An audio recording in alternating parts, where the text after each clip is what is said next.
Hello, welcome to ज़रा हट के।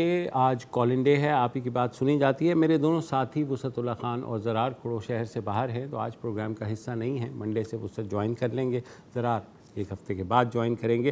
तो सबसे पहली कॉल है सईद रशीद साहब हैं कराची से। जी सईद भाई। अस्सलाम वालेकुम। वालेकुम अस्सलाम। कैसे मिजाज हैं? सर अल्हम्दुलिल्लाह, आप बताइए।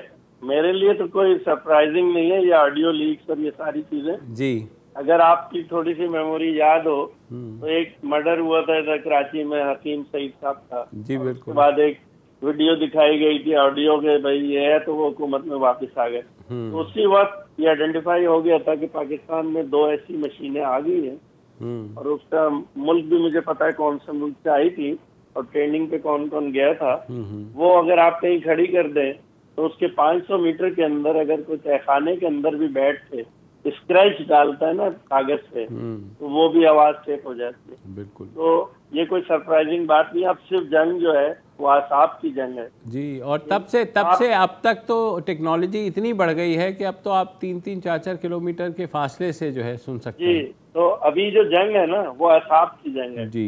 ये हमारे कप्तान साहब का आसाब देखना है कि वो किस लिमिट तक जा सकते हैं। ये तो अभी सिर्फ ट्रेलर्स आ रहे हैं जिससे उन्हें बताया जा रहा है कि अपनी मेमोरी रिवाइज करो कि तुमने वहां बैठ के क्या क्या किया था।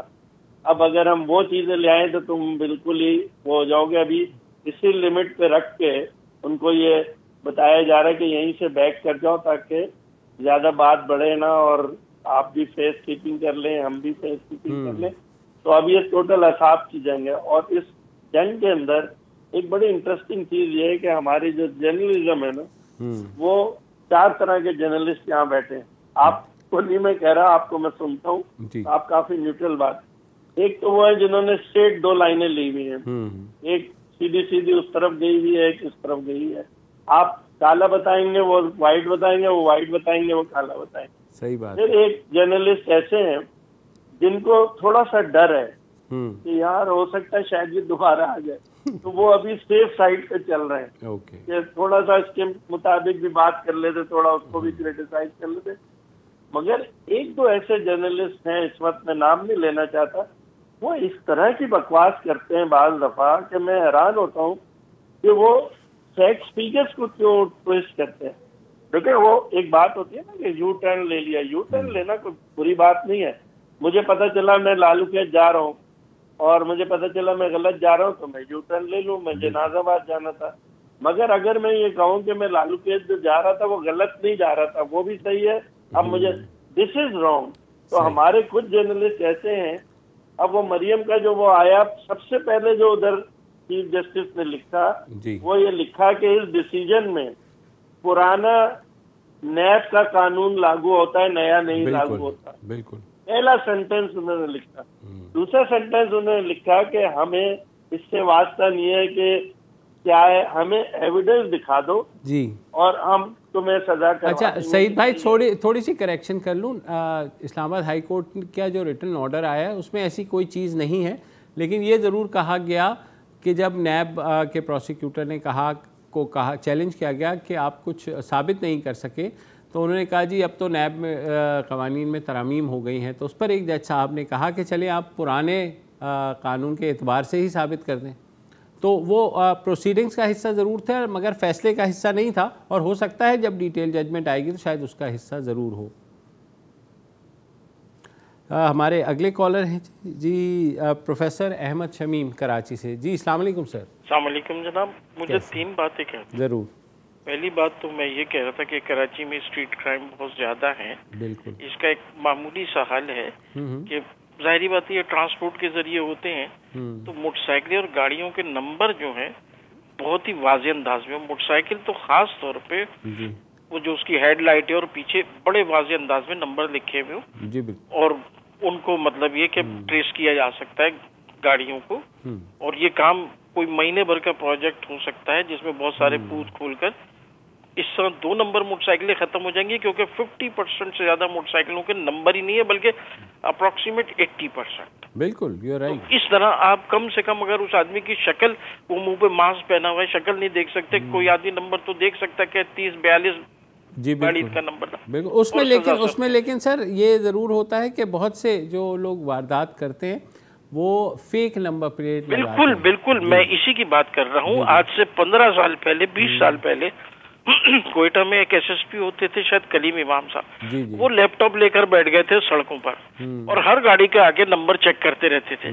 अगर हमारे यहाँ बाकायदगी से इस तरह होता रहा तो फेक नंबर प्लेट वाली गाड़ियां कम से कम अगर 100 दौड़ रही हैं तो 20 रह जाएंगी। बिल्कुल। दूसरी बात मेरी इसके थी ये महंगाई के मुतालिक कि भाई ये जो महंगाई बहुत हो गई है, लेकिन ये जो प्राइस कंट्रोल कमेटी है ये कभी तो घर से बाहर निकले। ये गुलशन में ब्लॉक 5 में एक प्राइस कंट्रोल कमेटी का दफ्तर है, उसके सामने इतनी मट्टी पड़ी है कि मुझे ऐसा लगता है कि वो बिल्डिंग बनने के बाद आज तक कभी दरवाजा नहीं खुला। ऐसा ही लगता है, ऐसा ही प्राइस कंट्रोल कमेटी में हमारे जो दुकानदार है, जो दुकानदार ने मुंह से कह दिया वही रेट है। बिल्कुल। एक सेल्समैन से पूछो तो कुछ कहता है, दूसरे सेल्समैन से पूछो तो कुछ कह देता है। सही बात। और एक दूसरे से पूछते क्या रेट बताया। और अब प्रोफेसर साहब ये होता है कि पेट्रोल जब बढ़ता है तो हर बंदा ये कहता है कि जी पेट्रोल बढ़ गया है, आपको तो पता है, लिहाजा सब्ज़ी भी महंगी है, डबल रोटी भी महंगी है, गोश्त भी महंगा है और आम जो अशिया खुर्दनोश हैं वो महंगी है। मगर जब पेट्रोल गिरता है तो कोई दुकानदार ये नहीं कहता कि जनाब पेट्रोल गिर गया है तो लिहाजा अब हमारा थोड़ा सा ख़र्चा कम हुआ है तो लिहाजा मैं आपको सस्ता दूंगा।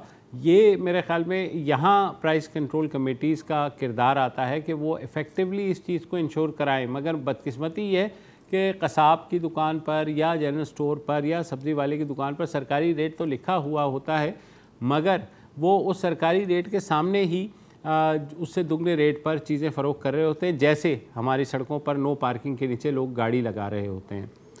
तो हमारे अगले कॉलर हैं जनाब इरफान साहब सांगड़ से। जी इरफान भाई। जी अस्सलाम वालेकुम ज़ैदी भाई, क्या हाल है? खैरियत हैं? ठीक ठाक सर फरमाइए। अच्छा ज़ैदी भाई, सबसे पहले तो मेरा आपसे बहुत शिकवा है क्योंकि मैं 4 साल से मुसलसल हर जुम्मे को ट्राई करता आ रहा हूँ, मेरा नंबर आज लगा है आपको। अरे आई एम सो सॉरी। देखिए मैं आपको एक छोटी सी बात बताऊं, हम लोग तो क्योंकि स्टूडियो में बैठे हैं तो हमारे सामने नंबर नहीं आ रहे। नंबर जो है हमारे जहां कंट्रोल रूम है वहां आता है और वहीं से फिर जो है हमें ट्रांसफ़र किया जाता है। तो ऐसा नहीं होता कि कोई अपने हम कोई मिलवा देते हैं या हमारे सामने नंबर होते हैं। बहरहाल इंशाल्लाह होपफुली जैसे आज मिल गया आइंदा भी मिलेगा। लेकिन फरमाइए, अपनी बात कीजिए। जी ये ज़ैदी भाई मैं कुछ चीज़ें कहना चाह रहा था कि देखें, एक चीज़ थी कि आप लोग आवाज़ ज़रूर उठाएं उस पर कि पाकिस्तान के अंदर देखें फीसिस इतनी ज़्यादा हाई हैं गवर्नमेंट इंस्टीट्यूशंस में, स्पेशली यूनिवर्सिटी साइड पर आप देखें एमफिल या मास्टर्स के लिए 70-70 हज़ार रुपये सेमेस्टर फीस है। एक गरीब आदमी बताइए मुझे, जो आम तबका है, जो पिसा हुआ तबका है, वो तो मतलब अब बिलो द पावर बिल्कुल नहीं दे सकता। यू राइट के आगे रहते भी हैं वहाँ हॉस्टल्स में उनमें।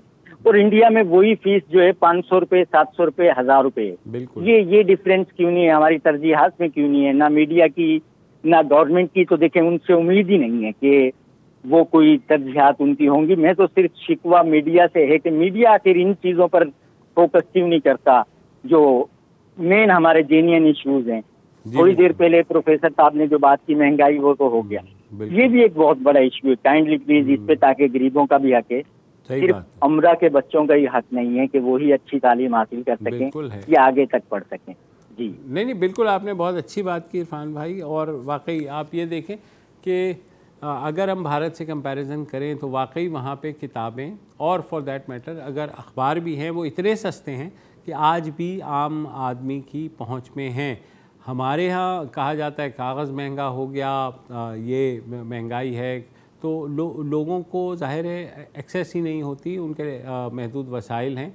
और ख़ुसूसन हमारे जो देही इलाके हैं वहाँ बिल्कुल आप सही कह रहे हैं, मुश्किल होती है। और यूनिवर्सिटीज़ की जहाँ तक बात है तो बिल्कुल प्राइवेट यूनिवर्सिटीज़ की फ़ीस जो है वो वाकई बहुत ज़्यादा है। गवर्नमेंट यूनिवर्सिटीज़ में ज़ाहिर कंपटीशन भी होता है, फिर उनकी अपनी जो कैपेसिटी है या उनकी आप स्टैंडिंग कह लें वो भी मसला होती है। तो ये सारी चीज़ें हुकूमत को देखना चाहिए। लेकिन आपने बिल्कुल दुरुस्त कहा, ना मीडिया की ये प्रायोरिटी है ना हुकूमत की प्रायोरिटी है, और बाकी जो सूबाई हुकूमतें हैं उनकी भी बिल्कुल प्रायोरिटी नहीं है। बहुत शुक्रिया इस तरफ तवज्जो दिलाने का। आकिब राजपर साहब हैं कराची से। जी आकिब। सर अस्सलाम वालेकुम। कैसे हैं सर? आपको सलाम। बहुत और शुक्रिया। दो आपके जो साथी हैं मेरे बड़े मौजूद वसीतुल्लाह खान साहब और ज़रा खुर साहब नज़र नहीं आ रहे, मेरा बहरहाल उनको भी सलाम जहाँ भी हैं, मेरा सलाम। वालेकुम अस्सलाम उनके बिहाफ पे फरमाइए। और मेरा सवाल ये है सर कि आज सोशल मीडिया पे एक खत चल रहा है कि जस्टिस काजी फायज ईसा साहब ने अपने ही चीफ जस्टिस को खत लिखा है कि बाबा ये आप अपॉइंटमेंट करें, क्योंकि 50,000 से ज्यादा केसेस जो है वो एक सुप्रीम कोर्ट में फंस गए हैं। ऐसा ना हो कि सुप्रीम कोर्ट से लोगों का एतमाद खत्म हो जाए। यहाँ एक टर्म उसने शायद इस्तेमाल किया है कि लोग बैठ ही न जाए, ये सिस्टम ही न बैठ जाए सुप्रीम कोर्ट का। तो एक तो ये है कि जब ऐसी हालत है, 5 सीटें तो खाली सुप्रीम कोर्ट की पड़ी हुई हैं और पिछले 6-7 महीने से खाली पड़ी हैं। ऐसे खास नोयत के केसेस भी होते हैं। तो यहाँ पे तवज्जो देना चाहिए सोशल मीडिया या आप लोग, जिस तरह हमेशा मैं आपको फॉलो करता रहता हूँ, ट्विटर पे आप करते हैं, मैं भी आपकी पीछे पीछे रहता हूँ ताकि पता चलता रहे, आप लोगों से थोड़ा सीख सकते हैं। तो इस बात को भी जरूर कीजिएगा। और दूसरा सर मेरा सवाल आपसे ये भी है कि अब जब सबको आप छोड़ रहे हैं, पॉलिटिशियन को, सब आ रहे हैं, चलो सब समझते हैं, हम अदालतों पे बात नहीं करते, सब समझ जाते हैं कि भाई क्या हो रहा है, तो फिर अल्ताफ हुसैन ने क्या कसूर किया है?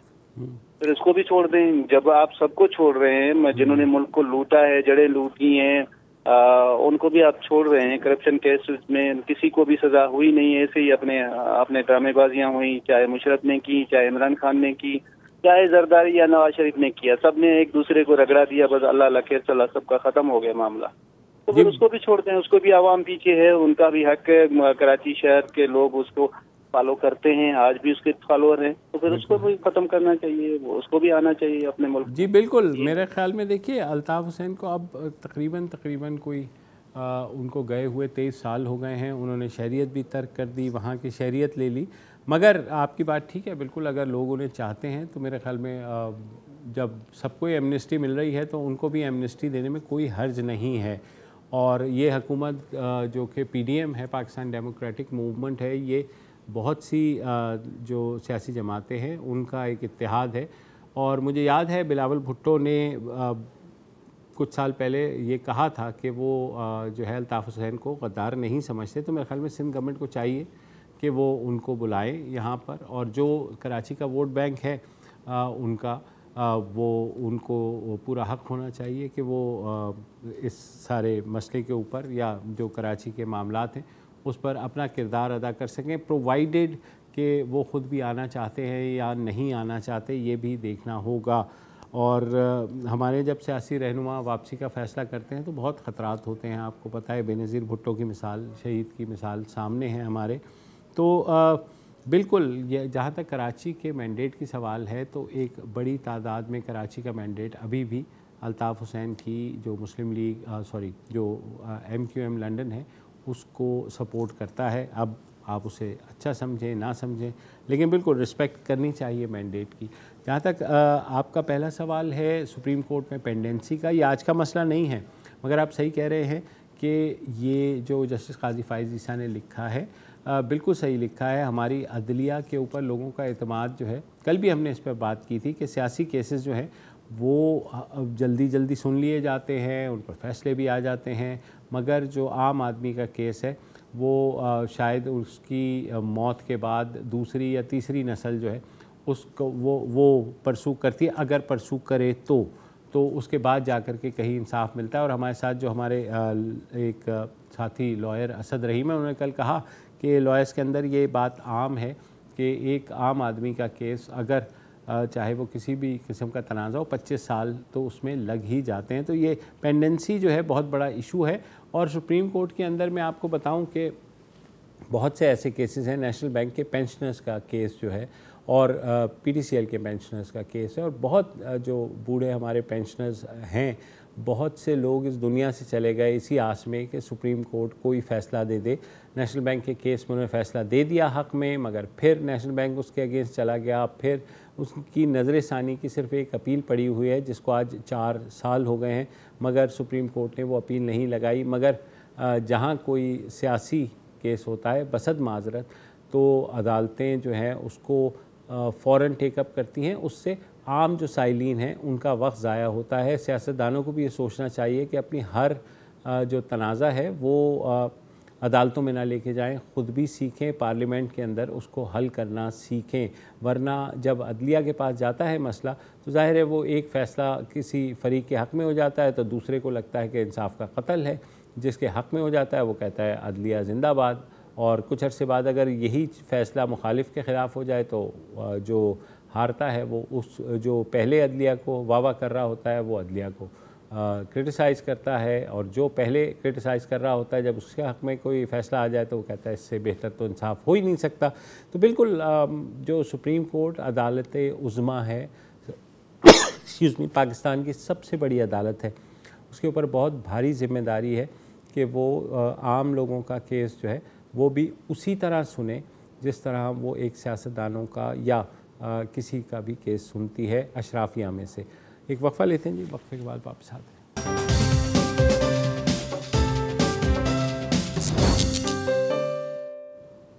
Welcome back. और हमारे साथ बदर मुनीर साहब हैं लिया से। अस्सलाम वालेकुम सर।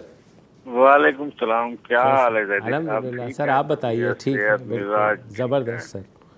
और उम्मीद है कि ज़रार खोड़ो साहब और वसअतुल्लाह भी ठीक होंगे। जी बिल्कुल बिल्कुल ठीक है। आज एक और इशूज़ पे मैं सियासत से हट के बात करना चाह रहा हूँ। हमारे लिया में एक तहसील चौबारा है, वहाँ हर कोई शब फोन मारता रहता है ज़मीनों पर। वहाँ चूँकि काफ़ी सरकारी लैंड्स भी हैं जो रख वगैरह कुछ जंगलात के लिए, कुछ कोर्ट फॉर्म्स के लिए जो सरकार के उसमें है, तो वहाँ एक इस्तेमाल होता है किसी इलाके का ज़मीन के इस्तेमाल, एक रेवेन्यू बोर्ड का एक सलाह है, इस्तेमाल हो रही है। जी जी।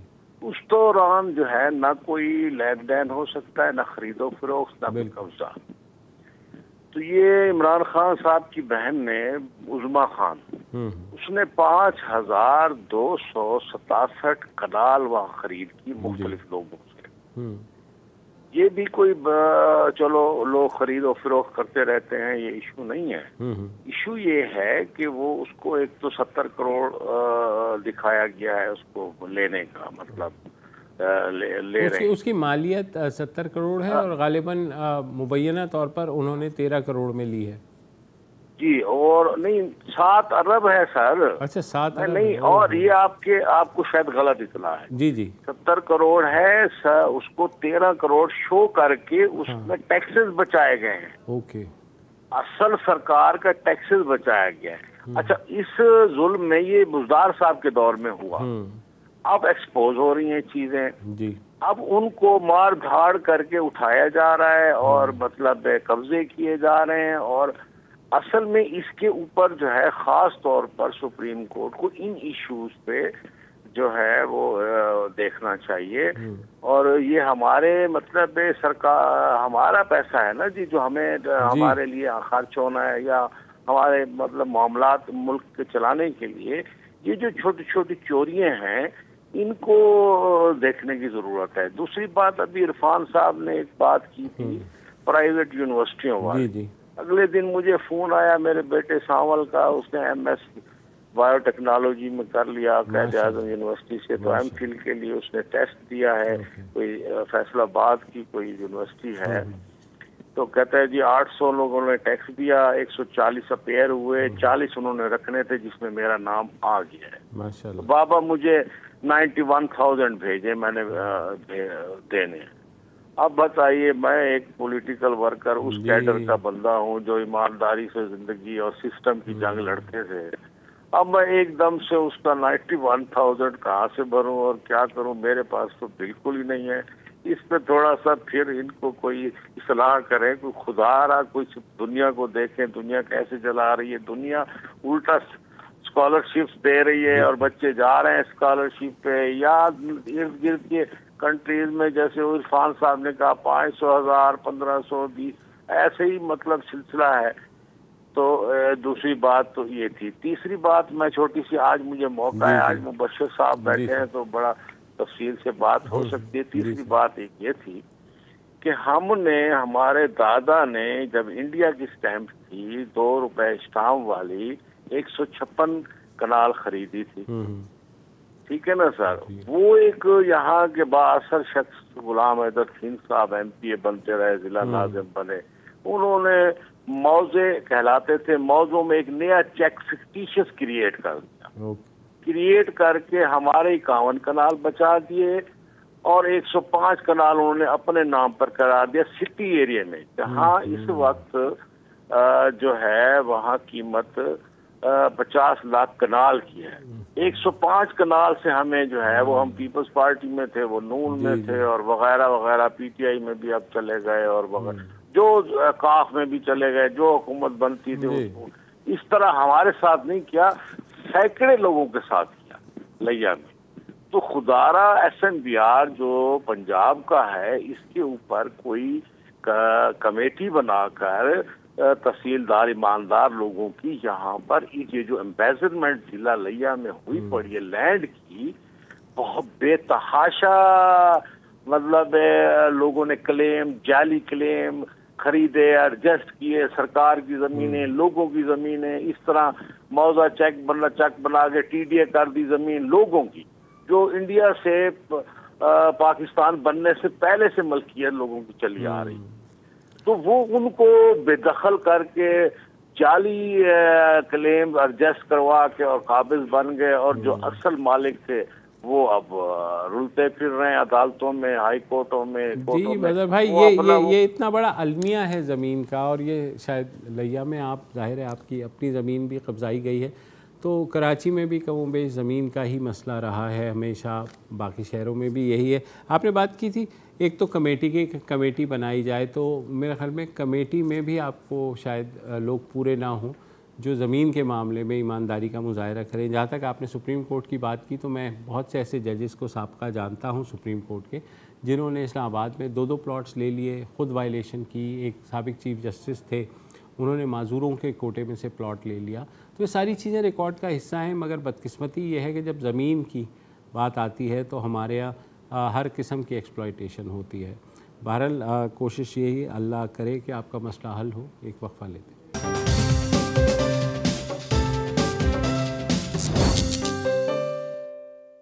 Welcome back. नवीद आलम साहब हैं शिकारपुर से। जी नवीद भाई, सा अर्ज है, अल्लाह करे वो थोड़ा सा इनके दिलों पे नरमी आ जाए जो सिंध के चीफ एग्जीक्यूटिव हैं। सर हमारे यहाँ 10 लाख एकड़ एरिया कमांड एरिया बनती है, गुड्डू बेरे से BS फीडर निकलता है, इरिगेशन रोटेशन, वो कंप्लीट कोलैप्स हो गया, पेटी का क्रॉप। एक बात ये है, अभी हम इनको अर्ज करते हैं, इवन आपके 5 कोर कमांडर तक भी इसको हम अर्ज करते हैं कि हमें अभी गंदम का जो बीज है वो हमें फ्री में दें, 10 एकड़ रकबा जिसका है, और 5 हमें DAP की बैग्स दें। ये हमारे आने वाले नस्लों पे एहसान करें, क्योंकि हमने जो अभी पेडी पे जो इन्वेस्ट किया था, फर्टिलाइजर या सीड या बीज, वो हमने अपने बीवियों के कंगन बेच के और बाले बेच के जो वो फर्टिलाइजर हमने लिया था, 13,000 रुपए का DAP सर मिलता है, वो भी नकल मिलता है। ये जो DC साहिबान आते हैं, पहले कहते थे कि ये उस MPA का है, उस MNA का है। जब ये झगड़ा ज्यादा हो जाता था तो फिर कहते ये अदी की तरफ से आया है, अदी फरियाल ने इसको भेजा है। माना जो जिस लेवल से आए, गिरोवर्स के साथ इन्होंने सर बड़ा कतलाम किया हुआ है हमारे सिंध में। मैं जिले शिकारपुर का छोटा आबादगार हूँ, आप आके देखेंगे ना, ये जो सीन आपने डान पे दिखाए हैं, रियल स्टोरीज पूरी दुनिया ने देखी हैं। जो मिडिल क्लास है, सफेद पोश है साईं, उनकी आने वाली जो सर्वाइवल है ना, वो कंप्लीट कोलैप्स है। कहाँ से कर्जे मिलेंगे, कहाँ से हमें मैं छोटा सा तनख्वाहदार तबका हूँ, UBL से 10 सैलरीज मैंने निकाली हैं, वो मेरे 20,000 पे प्रिंसिपल अमाउंट पे 32,000 इंटरेस्ट लेते हैं एक महीने पे। मना शरीयत कोर्टें गई, ये हमारी सब चीजें गई, जो जिसको जी आता है उसने यहाँ के लोगों को निचोड़ दिया है सर जी। अभी वो कोई बस नहीं है। ये आप जैसे चैनल हैं जो दुनिया को दिखाते हैं लोगों की अच्छी बातें, नवीद भाई, आपके जज्बात बिल्कुल सही हैं और ये हमने प्रोग्राम किया था जब ये सैलाब के ऊपर, एग्रीकल्चर में यही हमने तजवीज़ दी थी कि आपको गंदम का बीज कम से कम सिंध के जो किसान हैं और साउथ पंजाब के और बलूचिस्तान के, उनको आपको फ्री देना चाहिए। और ये DAP की आपने बात की, बिल्कुल आपकी जो मुतालबा है बिल्कुल बजा है और यही चीज़ हम भी हुकूमतों को पुश कर रहे हैं कि वो इस तरह आप लोगों को फैसिलिटेट करें, क्योंकि जिस तरह से फसल बर्बाद हुई है शायद शहर में रहने वाले वो नहीं जान सकते कि किस तरीके से किसान या ज़मींदार जो है वो उस फसल के लिए कितने कर्ज़े लेता है। उसकी फसल उतरती है तो ज़्यादा जो उसका जो भी पैसा आता है वो कर्ज़े में ही जाता है। तो इस दफ़ा तो सबका सब बर्बाद हो गया है। तो बिल्कुल सिंध हुकूमत को करना चाहिए। और मैं पहले भी ये बात कह चुका हूँ और दोबारा कह रहा हूँ कि अगर नहीं करेगी सिंध हुकूमत तो शायद पीपल्स पार्टी के ख़िलाफ़ बहुत बड़ा एक तूफ़ान उठेगा सिंध में से। अभी जो कुछ देर ठहर जाएं, अगर सिंध हुकूमत नहीं मदद करती तो बिल्कुल सिंध के अवाम जो हैं वो पीपल्स पार्टी के ख़िलाफ़ उठ खड़े होंगे। उम्मीद है कि चीफ़ मिनिस्टर जो है मुराद अली शाह वो चक्कर तो बहुत लगा रहे हैं मगर इस तरफ ज़रूर ध्यान देंगे, क्योंकि गंदम की बवाई का जो है वो महीना पहली नवंबर से शुरू होगा। ऑलरेडी थोड़ा लेट है लेकिन किसानों को बिल्कुल फैसिलिटेट करना चाहिए। आपकी बात बिल्कुल ठीक है। हमारे अगले कॉलर हैं आफ्ताब अहमद साहब कराची से। जी आफ्ताब भाई। अस्सलाम वालेकुम। वालेकुम अस्सलाम। कैसे हैं आप? ठीक ठाक हैं जी सर। अच्छा, मैंने बात ये करनी थी कि ये 2-3 दिन से हमारे पास चल रहा है कि ट्रांसजेंडर एक्ट, इसको इतना मुतनाज़ा बना दिया जा रहा है कि इसमें ऐसी क्या खास चीज़ें हैं, क्योंकि मैंने भी पूरा नहीं पढ़ा, किसी ने भी नहीं पढ़ा होगा, बस सियासत खेल रहे हैं हम लोग। तो इसके ऊपर कोई ऐसा प्रोग्राम आप लोग भाई हमने 2 रोज़ कबल ये प्रोग्राम किया था और हमने ख़ुद समझने की कोशिश की थी, क्योंकि एक ऐसा एक्ट जो ऑलरेडी पास हो गया कौमी असम्बली से और सेनेट में फंसा हुआ था, 2018 में पास हो गया था और एक कंसेंसस डेवलप भी हो गया था। फिर ऐसा क्या हुआ तो उस पर हमने बात की थी और हमें भी यही बताया गया कि जो दीनी जमातें हैं उनका ये कहना है कि एक ट्रांसजेंडर को अपनी सेक्स जो है वो मेंशन करने का या चेंज करने का हक़ नहीं है। अब वल्लाह आलम के उनके पास इसकी क्या दलील है। इस्लामी नज़रियाती काउंसिल ने भी कहा है ये इस्लामी हदूद के ख़िलाफ़ है, मगर जब पार्लिमान में आपको पता है कि हर जमातों के जो है नुमाइंदे मौजूद होते हैं और उन्होंने बड़े बहस व मुबाहिसे के बाद इसको पास किया था। तो अब तनाज़ा खड़ा करना जो है वो ज़ाहिर है ट्रांसजेंडर कम्युनिटी आपको पता भी है और हम भी कहते रहते हैं कि सबसे शायद मज़लूम तबका अगर पाकिस्तान में कोई है तो ट्रांसजेंडर कम्युनिटी है। उसके ख़िलाफ़ इस तरह का प्रोपेगेंडा या इस तरह की बातें जो हैं वो गलत हैं, मगर जब दीनी जमातों की तरफ से कुछ आ जाए तो फिर हुकूमतें भी पीछे हट जाती हैं। बदकिस्मती है, नहीं होना चाहिए। हमारे साथ कामरान अली हैं नवाबशाह से। जी कामरान भाई कैसे हैं? अस्सलाम वालेकुम सर। वालेकुम अस्सलाम। सर मैं ठीक हूँ। जितने दाना है वो दाने की तरफ देखते हैं, सिर्फ नादान मखाने की तरफ देखते हैं, और देश में अपने ये मयार है लीडरशिप का, जितने अंधे हैं वो काने की तरफ देखते हैं। ऐसा ही है सर। मैं भी ट्रांसजेंडर एक्ट के हवाले से बात करना चाहता हूँ कि आपने प्रोग्राम किया, मैं देखता हूँ आपका प्रोग्राम रोजाना, और उसमें आपने सर मौक़िफ़ लिया सिर्फ वो नायाब के नाम से एक सोशल एक्टिविस्ट है उनका जी। तो मैं ये उम्मीद करता था कि आप जो है इस्लामी नजरियाती काउंसिल के भी किसी उसको मौका देंगे, और मैं ये उम्मीद कर रहा था कि आप जो इसके रूहे रवा हैं सेनेट के अंदर मुश्ताक सेनेटर जी बिल्कुल हमारे जहन में है, हमारे जहन में है। आप मौका उसी प्रोग्राम में देना चाहिए था, लेकिन हमने नहीं दिया।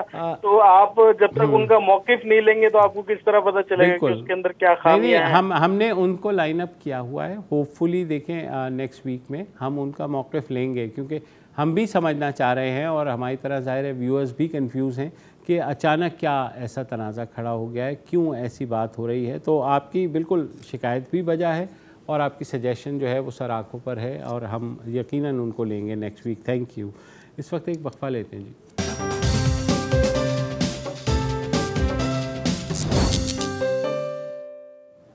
Welcome back. अब्दुल बासित साहब हैं कोयटा से हमारे साथ। जी बासित भाई। अस्सलाम वालेकुम सर। वालेकुम अस्सलाम। सर, जहाँ पूरे मुल्क में सैलाब ने तबाहकारियाँ मचाई, वहाँ पे बलूचिस्तान के इलाके नसीराबाद को भी अपने लपेट में ले लिया। बिल्कुल। तो यहाँ पे तकरीबन कोई चावल की फसल 15% के करीब बच गई है। बाकी तमाम जो है ना फसल जो है ना वो तबाह हो गए लोगों के, जमींदारों के। जैसे कि मेरे पहले भाई ने अर्ज किया था कि 12,000-13,000 रुपए में DAP की जो उन्होंने बोरी ली, यूरिया भी इसी तरह ब्लैक में हमने तकरीबन कोई 3500 रुपए में 4,000 रुपए में हमने ली। तो सर कहने का मकसद ये है कि अब जो 15% चावल की फसल बची है, पूरा मुल्क पानी से जो है ना इस वक्त हर तरफ पानी पानी है, लेकिन बलूचिस्तान के अवाम खुसूसन ये जाफराबाद और नसीराबाद जो एक जर्री बेल्ट है ग्रीन बेल्ट जिसे कहा जाता है, ये पानी से अब भी महरूम है। लोगों के तैयार फसल पकने को करीब है, लेकिन वहाँ पे जो है ना वो पानी अवेलेबल नहीं है। और जो चीफ मिनिस्टर साहब हैं बलूचिस्तान के, वो तो बेचारे जो है ना सो रहे हैं। 1 महीना जो है ना मुसलसल बलूचिस्तान पूरा पानी में डूबा रहा, लेकिन उस बेचारे को जो है ना कोई जहमत नहीं हुई। वज़ीर आज़म साहब आए, आर्मी चीफ साहब आए, बाकी जो गवर्नमेंट के जितने भी जो है ना जो हाई प्रोफाइल लोग थे वो सारे यहाँ पे विजिट करके चले गए, लेकिन हमने नहीं देखा कि यहाँ पे जो है ना कोई चीफ मिनिस्टर साहब आए और यहाँ पे देखें। खैर उनको तो सोने दें, उनसे जो है ना कोई गिला नहीं है, वो बेचारे जो है ना सोते ही रहेंगे। लेकिन अर्ज ये है कि अब जो 15% चावल की फसल बची है, लोग जो है ना अब सफेद पोश लोग है, वो इंतजामिया वाले तो यही चाह रहे हैं कि आके जो है ना यहाँ पे हमारे खैबर बस्तियों में जो है ना आके आबाद हो जाएं, ताकि यहाँ पे हम फोटो सेशन भी करें और इनको जो है ना यहाँ पे अपने हाथों से देते रहें, स्पून फीडिंग करें इनकी। लेकिन वो लोग जो एक अरसे दराज से अपनी खेती बाड़ी करके अपनी जो है ना रोजी रोटी जो है बच्चों के साथ मेहनत मुशक्कत करके कमाते थे, अब वो कहाँ जाए सर।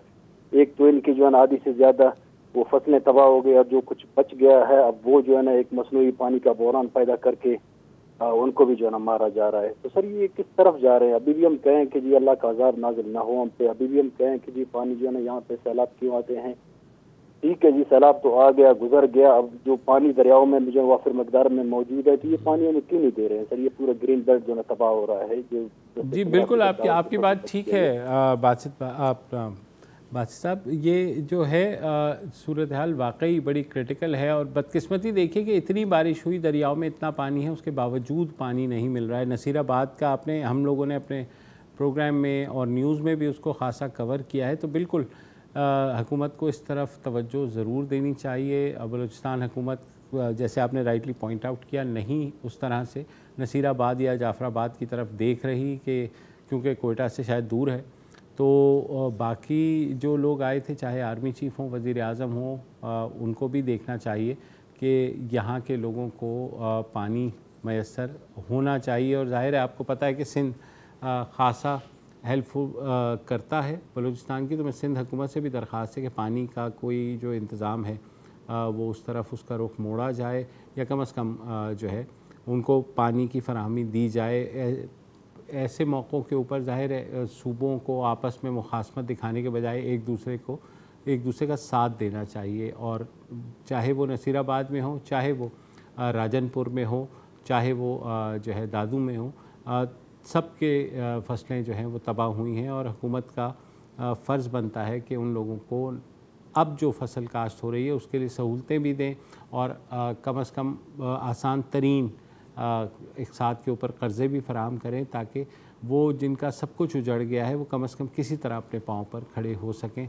तो बहुत शुक्रिया इस तरफ तवज्जो दिलाने का। हमारे अगले कॉलर हैं जी ज़फ़र इकबाल साहब लाहौर से। जी ज़फ़र साहब, अस्सलाम वालेकुम। कैसे हैं आप? सर अल्हम्दुलिल्लाह, आप ठीक हैं? आज हमारी तीसरी दफ़ा ये बातचीत हो रही है, और खान साहब नहीं है, ना ही खुरो साहब हैं, उनको भी मेरा सलाम दीजिएगा। जी पहुंच जाएगा आपका सलाम। जी सर। जी ज़फ़र साहब, हेलो। गालिबन अनवार जैदी हैं कराची से। ज़फ़र इकबाल साहब की लाइन ड्रॉप हो गई, कोशिश करते हैं कि दोबारा वो आ जाएं वापस। तो अनवार जैदी साहब फरमाइए सर। जी अस्सलाम वालेकुम। वालेकुम अस्सलाम। मुबशिर जैदी साहब, मैं काफ़ी अरसे से आपको कॉल मिला रहा था, लेकिन कॉल मिल नहीं रही थी। जी सर। तो असल में मेरा ताल्लुक भी नेशनल बैंक ऑफ पाकिस्तान से है। जी जी, ऑलरेडी तस्करा हो चुका है गायबाना आप लोगों का पेंशन। तस्वीर ये करना चाह रहा हूँ कि 4 साल नहीं हुए रिव्यू पिटीशन को, 5 साल से ऊपर हो गए। ठीक है सर। और इस क्षेत्र में आपसे अर्ज ये करनी थी कि जितने भी पेटिशनर हैं वो इसी आस में मर चुके हैं काफी जी, और काफी, और तकरीबन सलीम साहब जो हैं उनकी 75 ईयर्स ओल्ड एज हो चुकी है, बिल्कुल, और उनकी पेंशन भी 10,731 रुपए है। आप अंदाजा करें, मैनेज करें कि वो किस तरीके से गुजारा होगा, जबकि हमारी रिव्यू पिटीशन के अंदर कोई स्टे ऑर्डर बैंक ने नहीं लिया। जी बिल्कुल, वो केस डिसाइडेड है 2017 का, जो अब तक हल नहीं हो रहा। आखिर इसकी वजह तो पता करें कि हमारे सलमान अकरम राजा साहब, जिन्होंने काविशों से जी आपके चैनल के तवज्जो से ये कहना चाह रहा हूँ कि वो इस तरफ जरा तवज्जो दें जी, बिल्कुल, ताकि देरीना मसला हल हो जाए किसी तरह से। बिल्कुल, हम भी दुआगो हैं। हर जुम्मे को कमोबेश कोई ना कोई पेंशनर हमें कॉल करता है और यही बात करता है, और हमारे पास भी अब जवाब नहीं है, कोई डिफेंस नहीं है अदलिया की कि वो क्यों इन पेंशनर्स का केस जो है इतना लंबा लटका रहे हैं। लोग मर रहे हैं, लोग इस दुनिया से जा रहे हैं, और उनकी बद्दुआएं बैंक को तो, मैनेजमेंट को तो लगेंगी ही, मगर इंसाफ के ऊपर भी एक बहुत बड़ा सवालिया निशान जो है वो खड़ा हो जाएगा, हो रहा है, बल्कि हो गया है। तो अदलिया को इस मामले को ज़रूर देखना चाहिए। सुप्रीम कोर्ट के पास एक रिव्यू पटिशन है जिसको 5 साल से पता नहीं क्यों रख करके वो बैठे हुए हैं, जबकि पेंशनर्स के हक़ में उन्होंने ऑलरेडी फ़ैसला दिया हुआ है। मगर क्योंकि वकील बड़े हैं, नेशनल बैंक के पैसे ज़्यादा हैं, इन्फ्लुएंस ज़्यादा है, तो वो इस मामले को लटकाए जा रहे हैं और ये मामला लटक रहा है। मैं अक्सर चीफ़ जस्टिस की तकारीर भी सुनता हूँ जिसमें वो कहते हैं कि हम बिल्कुल एडजर्नमेंट्स नहीं देंगे, यानी तारीख़ पे तारीख़ नहीं देंगे, मगर ये केस एक वाहिद मिसाल है जहाँ तारीख़ पे तारीख़ क्या, साल पे साल जो है वो बीतता जा रहा है और लोग मर रहे हैं। मगर सुप्रीम कोर्ट जो है, बदकिस्मती है, बहुत बसत माजरत में दोबारा ये कहूँगा, सुप्रीम कोर्ट से दरख्वास्त ही कर सकते हैं कि इस केस को जल्द से जल्द जो है इस रिव्यू पटिशन का फ़ैसला करना चाहिए। हमारे साथ एक और कॉलर है कराची से, क्या नाम है?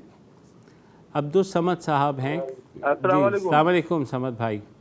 सलाम भाई, बहुत शुक्रिया आपने फ़ोन उठाया, तो बहुत अरसे से मिला रहा हूँ फ़ोन। जी सर। और आपको शुक्रिया भी अदा करना था कि आप हमारे लिए खुद ही बोल देते हैं बहुत दफ़ा। मैं नेशनल बैंक का पेंशनर हूँ। जी जी भाई, मेरी तकरीबन 1.5 लाख रुपए तनख्वाह थी, इस दो मेरी 11,000 कुछ रुपए जो है मेरी पेंशन है। अब आप बताइए कैसे गुजारा होगा? ठीक है ना। और दूसरी ये कि इतने लोग मर चुके हैं पेंशनर बेचारे इंतजार में, या तो चीफ जस्टिस साहब जो है वो कह दें कि भाई ये काम नहीं होगा, आप लोग अपने अपने घर में बैठ जाएं, या वो कर दें। ठीक है ना। बिल्कुल बिल्कुल, आपकी बात हर दफ़ा डेट पड़ जाती है। बिल्कुल समझ भाई, और ये मतलब डेट पड़ना तो एक दूर की बात है। अब तो 5 साल से एक रिव्यू पटिशन जिसका सिर्फ सुप्रीम कोर्ट ने सुन के डिस्पोज ऑफ करना है, क्योंकि वो ख़ुद फ़ैसला दे चुके हैं, मगर ये केस लटक रहा है। बहुत ज़्यादती है पेंशनर्स के साथ। आपके से पहले जो भाई हैं उन्होंने भी कमोबेश, वो भी पेंशनर्स थे। सलीम भाई जो हमें अक्सर कॉल भी करते हैं, इस तरफ तवज्जो दिलाते हैं। हमने लॉयर को भी लिया था जो आप लोगों के रिप्रेजेंट कर रहे हैं। अगेन गुजारिश ही कर सकते हैं सुप्रीम कोर्ट से, चीफ जस्टिस साहब से, कि खुदारा इस तरफ भी नज़र कीजिए। सियासतदानों के केसेस बिल्कुल आप सुनिए, लेकिन इस तरह के केसेस ज़्यादा ज़रूरी है। मोहम्मद इस्माइल हैं जी कोयटा से। जी इस्माइल भाई। अस्सलाम वालेकुम। वालेकुम अस्सलाम। जी सर। ऐसा है कि मैं अलमदार रोड का रिहायशी हूँ जी। तो यहाँ पर हमारा जो है स्कूल तकरीबन 7-8 स्कूल एक एट ए टाइम पे छुट्टी होती है। तो यहाँ पर छोटे छोटे बच्चे हैं, वो मोटरसाइकिल चलाते हैं, उनके या कोई उसका दोस्त बैठा होता है या कोई उसका कोई वालिद बैठा होता है, तो इतने एक्सीडेंट करते हैं लोगों को। ये तकरीबन मेरे ख्याल डेली 2-3 लोगों को तो ये तो मोटरसाइकिल से मारते हैं। तो लिहाजा ही मैं तो ये तवज्जो आपको इस सब्जेक्ट पे करना चाहता हूँ। दूसरी ये है कि हमारे जो कोयटा शहर है उसमें बिल्कुल फुटपाथ नहीं है। फुटपाथों पर भी लोगों ने अपनी चाबियां लगाई हुई, ना पुलिस उनको देखते हैं, ना कोई मेट्रोपॉलिटन कोई अमला उनको देखता है।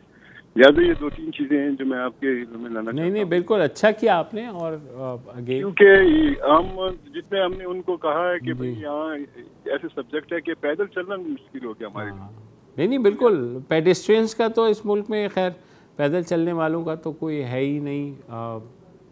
जो फुटपाथ्स हैं वो जैसे आपने कहा ठेले वाले उन्होंने कब्ज़ाए हुए हैं, बाकी जगह दूसरे कब्ज़ा लेते हैं। यहाँ तो कराची में जो नेस्ला टावर है वो तो बाकायदा सड़क ही उन्होंने कब्ज़ा ली थी।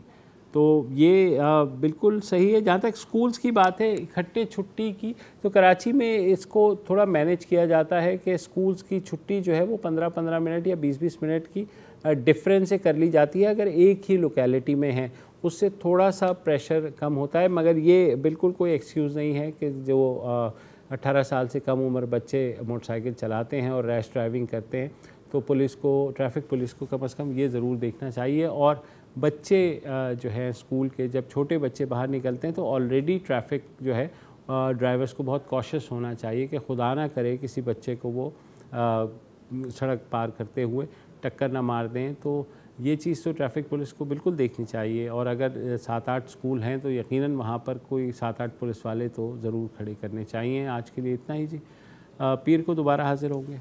खुदा हाफ़िज़।